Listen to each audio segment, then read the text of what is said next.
Hello, everybody. All right, so I'm a tad late. All right.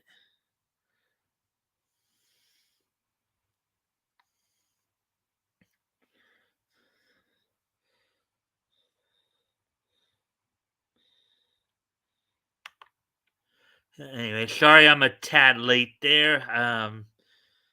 Just had to take care of a couple of things. Take care of a couple of things around the house here real quick prior to the show. Just didn't realize.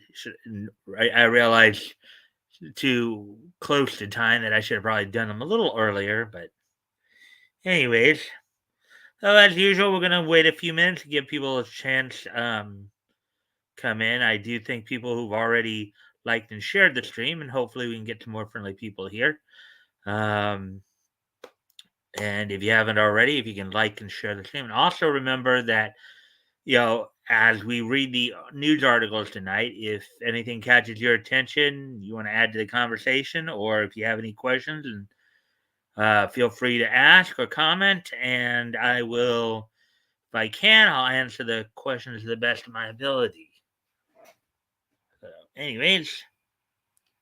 Walking in a town, in a faceless crowd, I need to feel the touch of a friend. In the countryside, I wander far and wide, the isolation gets me again.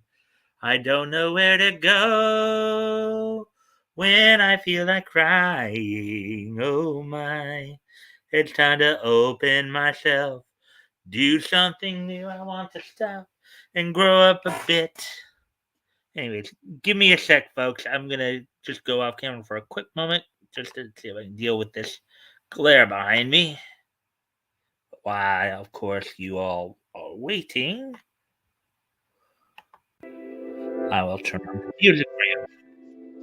I'll be right back.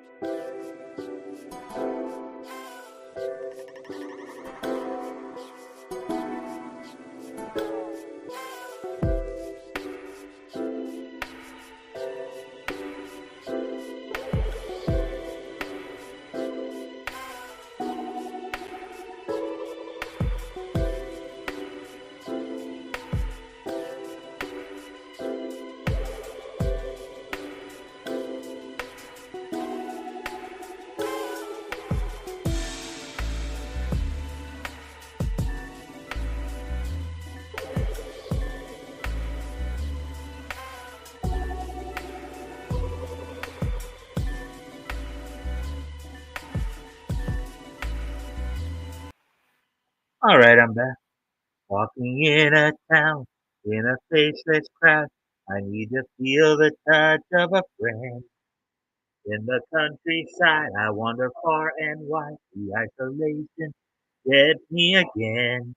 I don't know where to go when I feel like crying. Oh my, it's time to open myself, do something new. I want to stop and grow up a bit.